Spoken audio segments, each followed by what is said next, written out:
Halo, apa kabar semua? Saya doakan semoga dalam keadaan baik-baik aja dan selalu dimudahkan rezekinya. Sebelum kita mulai, yuk klik tombol like dan subscribe-nya buat bahan bakar Mimin biar selalu semangat mengulas film-film menarik buat kita semua. Kalau udah saya ucapin terima kasih. Kali ini saya akan ceritakan sebuah film yang rilis pada tahun 2009 berjudul The Invention of Flying yang disutradari langsung oleh Ricky Gervais yang juga tampil sebagai pemeran utama dalam film ini. Yang menarik dalam film ini adalah tema yang diangkat mengenai kejujuran, bertolak belakang dengan dunia kita saat ini di mana kebohongan menjadi hal yang lumrah.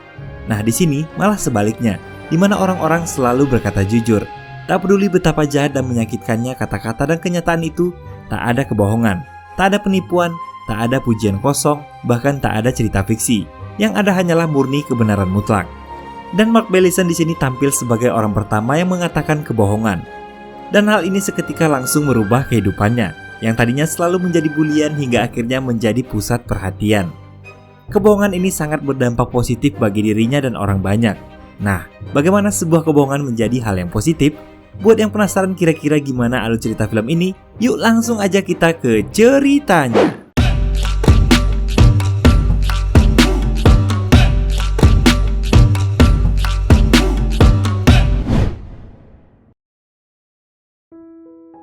Film ini dibuka dengan narasi yang menjelaskan bahwa di dunia ini umat manusia tak pernah memiliki kemampuan untuk berbohong.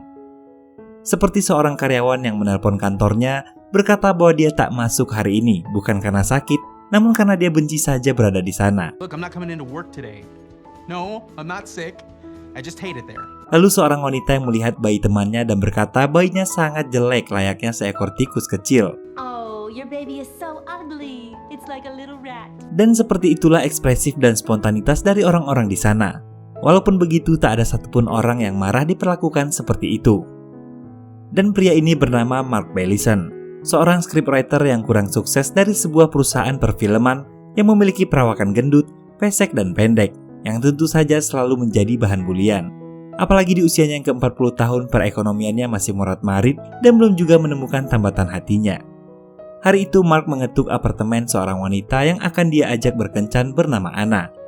Dia masuk dan menunggu di sofa sementara Anna harus naik ke kamarnya dan bersiap-siap. Di sela-sela perbincangan, Anna mengatakan bahwa dia terlebih dahulu akan melanjutkan masturbasinya.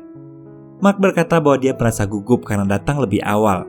Anna menyahut dari kamarnya dan mengatakan bahwa dia kecewa Mark datang lebih awal, karena sebenarnya dia tak benar-benar menginginkan kencan ini, namun lebih karena menghargai permintaan temannya Greg. Kemudian mereka makan di sebuah restoran kecil. Setelah memesan makanan, tiba-tiba ibu Anna menelpon untuk mengetahui jalannya kencan Anna malam itu. It's my mom. Sorry. Probably checking on the date. It won't take long. Hello? Di hadapan Mark, Anna mengatakan betapa jeleknya Mark, juga kondisi finansial yang buruk, dan dia sama sekali tak tertarik dengan Mark. Mendengar hal itu, Mark pun hanya bisa tertegun dan meminum segelas kencing kuda. Dan malam itu pun berakhir dengan Mark mengantarkan Anna ke apartemennya. Kemudian mengatakan bahwa dia menyadari bahwa Anna di luar jangkauannya. Kemudian Anna mengatakan besok dia akan mengabarkan Mark apakah dia akan melanjutkan kencannya atau tidak. Kemudian sebelum pergi, Mark mendapat sebuah ciuman di pipinya. Keesokan harinya saat berangkat ke kantor, Mark bertemu dengan Frank dan saling menyapa kemudian menanyakan kabar masing-masing. Mark menceritakan perihal kencannya semalam, dan Frank menceritakan tentang usahanya bunuh diri. Namun belum berhasil dia lakukan karena rasa ketakutannya. Kemudian di jalan kita akan melihat seorang gelandangan dengan sebuah papan tulisan yang tak biasa. Bertuliskan, saya tak mengerti kenapa saya tunawisma dan Anda tidak. Lalu sepasang kekasih yang sedang bertengkar, dan sebuah iklan Pepsi bertuliskan, Pepsi ketika mereka tak memiliki Coca-Cola. Sama sekali tak ada hiperbola khasnya bahasa marketing. Setibanya di lektur film tempat Mark bekerja, dia bertemu dengan rombongan pelajar yang sedang tur di kantornya. Dan seorang guide memperkenalkan penulis kenamaan kantor itu bernama Brad Kessler. Dan saat Mark lewat, dia juga memperkenalkan Mark sebagai salah satu penulis naskah di sana. Dia kurang sukses dan terancam dipecat. Oh look everyone, there's Mark Bellison. Mark is one of lecture here. He's most likely getting fired today. Ketika sampai di ruangannya, Mark melihat atasannya mundar-mandir di luar ruangannya dan kemudian dia menyuruh atasannya masuk. Sial bagi Mark, atasannya memberitahu bahwa dia dipecat karena naskah film dari tahun 1300-an yang dia tulis sama sekali tak menarik. I'm fired, yeah? Because I sort of... Yeah. Tak sampai di sana, Mark juga mendapat email dari Anna, mengatakan bahwa Mark sama sekali tak menarik dari segala aspek dan bahwa Anna merasa levelnya lebih tinggi dari Mark. Kenyataannya di dunia yang penuh dengan orang-orang yang selalu berkata jujur, Mark tak dapat menemukan seorang pun yang memperlakukannya dengan baik. Bahkan ketika dia dipecat bukannya empati, rekan-rekannya malah tampak senang dan mengatakan bahwa selama ini mereka membencinya. Terlebih Brad Kessler, seorang penulis naskah saingannya ini. Mark kemudian mengunjungi ibunya, Martha Bellison, di panti jompo dan sedikit bercerita keluh kesahnya. What's my job today, Mum? We could be homeless. Don't you wish you could change things? Keesokan harinya, Mark terbangun karena pemilik rumah datang untuk menagih uang sewa. Karena Mark tak lagi memiliki cukup uang untuk sewa apartemennya, sang pemilik rumah memberinya waktu 1 hari untuk mengosongkan rumah. Datanglah Mark ke bank untuk menarik seluruh sisa uangnya untuk biaya pindahan dan menutup rekeningnya. Sayangnya, sistem sedang mengalami kerusakan, dan Mark tak dapat menutup rekeningnya saat itu. Tapi dia bisa menarik uangnya. Teller menanyakan berapa banyak uang yang ingin dia tarik. Dan disinilah awal mula dari semua perubahan ini. Mark seolah mendapat sebuah pencerahan. Kemudian dia berbohong untuk pertama kalinya. The system is down, sir. Can you tell me how much is in your account? I can help you with a withdrawal. How much would you like to withdraw it, sir? $800 in my account. Pardon me? $800. Sesaat sistem kembali menyala. Namun dalam sistem Mark hanya memiliki $300 saja. Tak disangka teller meminta maaf karena mungkin ada kesalahan sistem. Lalu teller pun memberinya $800. Walaupun sedikit kebingungan, Mark kemudian menemui pemilik rumah dan membayarkan uang sewanya. What are you doing here? Paying my rent? Lalu kembali ke kamarnya. Di dalam kamar dia berpikir bahwa dia mungkin telah terjerumus pada hal yang orang lain belum pernah lakukan sebelumnya. Dia pun kemudian menjelaskan kejadian itu pada sahabatnya Greg dan membuktikan bahwa dia dapat dengan mudah mengatakan sesuatu yang tak sebenarnya. Dan Mark belum bisa menamai sebutan yang pas untuk penemuannya itu. Ketika dia mengucapkan sesuatu yang bukan sebenarnya, teman-temannya malah percaya aja. Padahal Mark saat itu sedang mengatakan sesuatu hal yang mustahil. I wanted a black friend. Me too. I knew it. And I'm wearing a wig. That's a fantastic wig. Lalu Mark membuktikan ide temannya yang ingin menyentuh payudara wanita. Dia mengatakan pada seorang wanita cantik bahwa dunia akan kiamat jika mereka tak berhubungan seks. Seketika wanita itu langsung percaya, dan mereka pun pergi ke motel. Tapi karena Mark hanya ingin membuktikannya saja, dia pun tak melakukan hal yang ada di pikiran Mimin. Kemudian Mark kembali ke bar dan muncul sebuah ide untuk mendapatkan uang dan mengajak Greg untuk pergi ke sebuah kasino. Di tengah perjalanan mereka dihentikan oleh seorang polisi lalu lintas karena Greg mengemudi saat dalam keadaan mabuk. Beruntung Mark kembali berbohong dan mengatakan bahwa Greg sebenarnya tak sedang dalam keadaan mabuk. Dan polisi itu pun percaya, lalu mereka pun melanjutkan perjalanannya. Where are we going? To get rich. Sesampainya di kasino, mereka kemudian bermain roulette dan berbuat curang dengan menggeser chip taruhannya. Sin. The house, 35 black. Look at that unusual thing! I'm on 35 black, by the way. We have a winner. Lalu mengatakan pada manajer kasino bahwa dia telah memenangkan jackpot, namun tak ada chip yang keluar dari mesin jackpot tersebut. Dan manajer itu pun percaya, Mark dan temannya mendapatkan banyak uang dari kasino. Mark juga memanfaatkan keahlian barunya dalam berbohong untuk menyenangkan orang lain. Dia mengajak seorang pengemis ke bank untuk menerima uang, kemudian membantu pasangan yang bertengkar untuk berbaikan, lalu membisikkan kata-kata menyenangkan untuk orang-orang tua di panti jompo, dan meyakinkan tetangganya yang awalnya selalu ingin bunuh diri bahwa suatu saat nanti dia akan memperoleh kebahagiaan.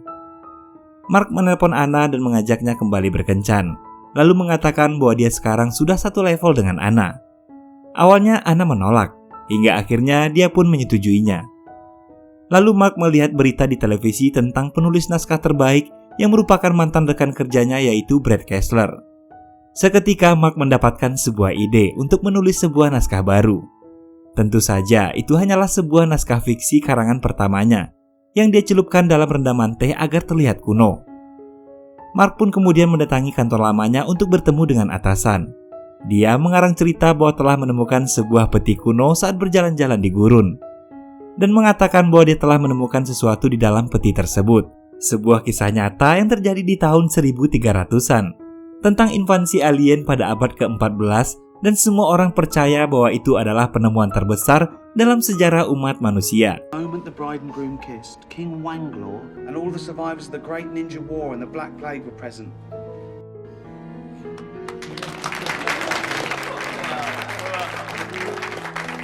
Dan mereka pun menganggapnya sebagai naskah kisah nyata terbaik yang pernah ditulis oleh siapapun. Singkat cerita, Mark kembali berkencan dengan Anna. Kali ini di sebuah restoran yang mewah. Anna terlihat senang karena Mark sepertinya telah menjadi orang yang sukses. Saat itu Mark bertanya apakah mereka bisa berhubungan secara romantis dengan keadaan yang sudah satu level dengan Anna. Anna menjawab bahwa Mark pasti bisa menjadi suami dan ayah yang baik dan bisa menjamin secara finansial. Tapi Anna tetap tak mau karena dia mempertimbangkan masalah genetik, di mana Mark akan menyumbang 50% genetiknya untuk anak-anak mereka. Anna tak mau memiliki anak yang gemuk dan pesek. Lalu Mark mendapat telepon bahwa ibunya Martha mengalami serangan jantung dan sedang kritis di rumah sakit. Maka Mark pun bergegas ke rumah sakit. Di rumah sakit, Martha menangis karena dia takut akan kematian. Karena sepengetahuan umat manusia saat itu, kematian adalah kehampaan yang abadi. Kasihan pada ibunya, sembari menangis, Mark mengarang cerita bahwa ketika seorang manusia meninggal dunia, dia akan pergi ke tempat-tempat yang paling dia sukai dan bertemu dengan orang-orang yang pernah dicintainya dan hanya akan mendapati kebahagiaan. Karangan Mark itu seperti konsep surga yang kita yakini. Cerita itu pun berhasil membuat ibunya meninggal dunia dengan tenang. Dan terlihat para dokter dan perawat yang untuk pertama kalinya mendengar cerita itu terkejut. Dan mereka pun penasaran dengan konsep kehidupan setelah kematian. Anna pun menemani Mark untuk menghibur kesedihannya. Dan sejak saat itu hubungan mereka semakin dekat.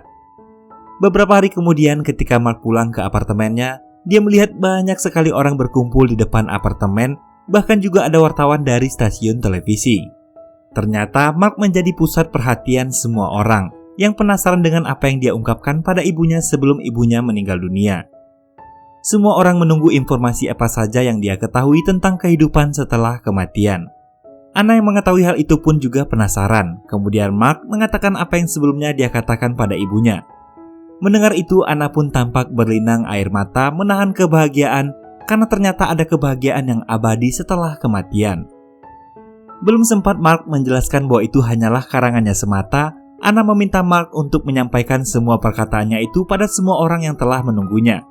Karena menurut Anna, mereka juga berhak mendapatkan harapan. Mark lalu mengumumkan hal-hal apa saja yang terjadi setelah kematian. Semua orang akan mendapat tempat terbaik jika dia tak pernah melakukan hal-hal buruk, dan akan mendapat tempat terburuk jika melakukan hal yang buruk. Dan setiap manusia hanya memiliki 3 kesempatan untuk melakukan kejahatan. Dan ada seorang yang bernama Man in the Sky yang mengendalikan semuanya dari langit. Place, everyone will get a mansion.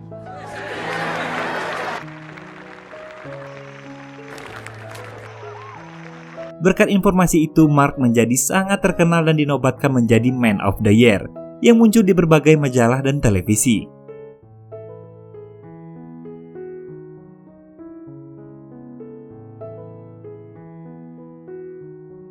Hingga Mark pun akhirnya bisa membeli rumah mewahnya sendiri. Suatu ketika, Mark dan Anna duduk di sebuah bangku taman. Mereka membicarakan banyak hal dan lagi-lagi membahas masalah kenapa Mark tak bisa bersama dan juga masalah genetik yang selalu dipermasalahkan Anna.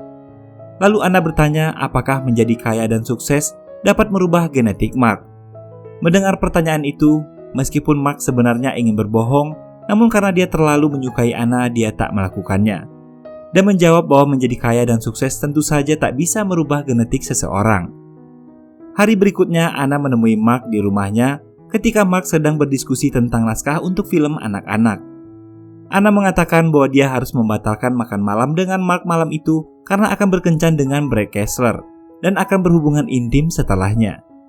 Mendengar hal itu, Mark pun panik, kemudian mengatakan ada satu aturan lagi yang belum dia katakan, bahwa setiap pasangan baru boleh melakukan hubungan intim hanya setelah mereka melakukan pernikahan. Lalu ketika Mark membuka kartu ucapan ulang tahun dari Anna, tak dinyana ternyata di dalamnya tertulis bahwa hadiah terbesar yang dapat Anna berikan untuk Mark hanyalah mengajaknya bercinta. Namun apa mau dikata, Mark telah mengeluarkan aturan melarang bercinta sebelum pernikahan. Dan kesempatan untuk mencicip serabi buaya Anna pun terlewatkan begitu saja.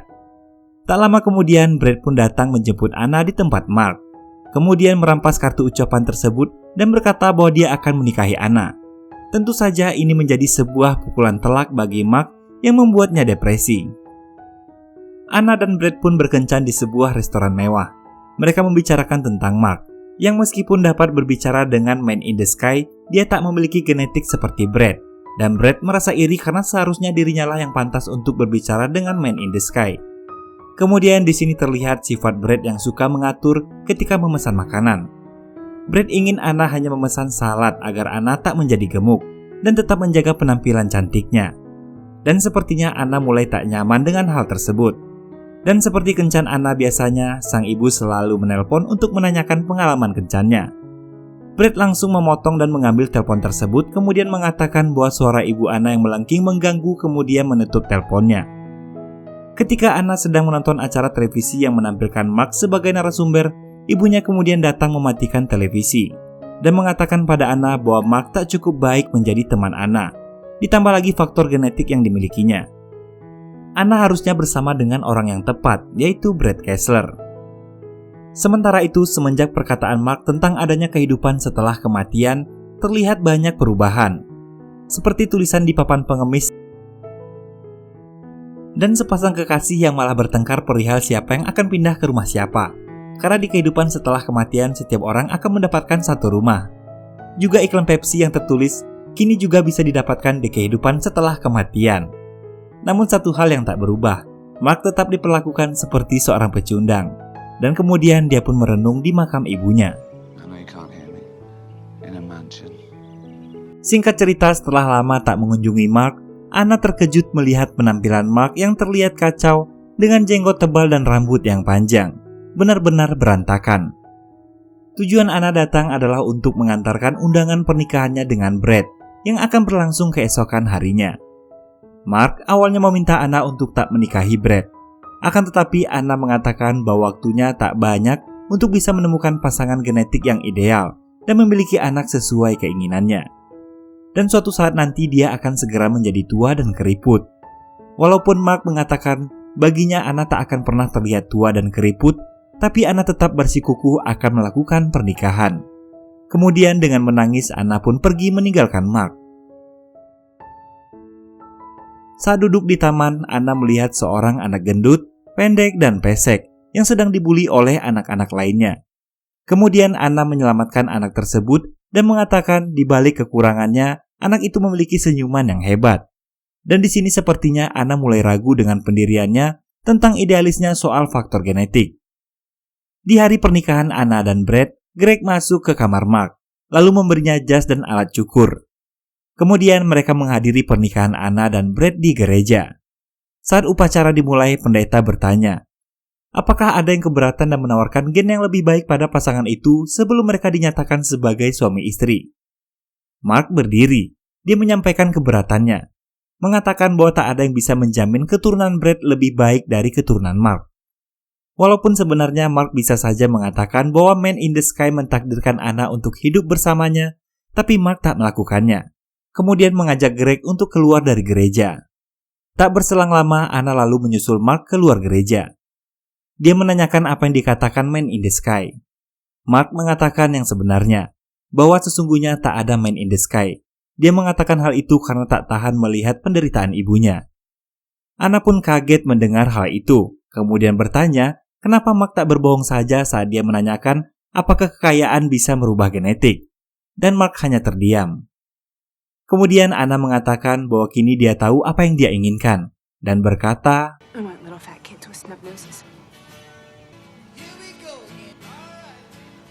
I'm your man.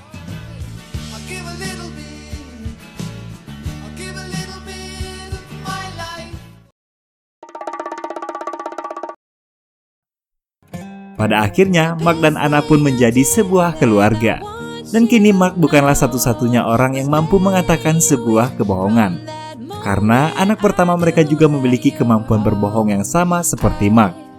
Dan film pun selesai. Film ringan yang santai ini sedikit memberi kita arti lain dari sebuah kejujuran dan kebohongan.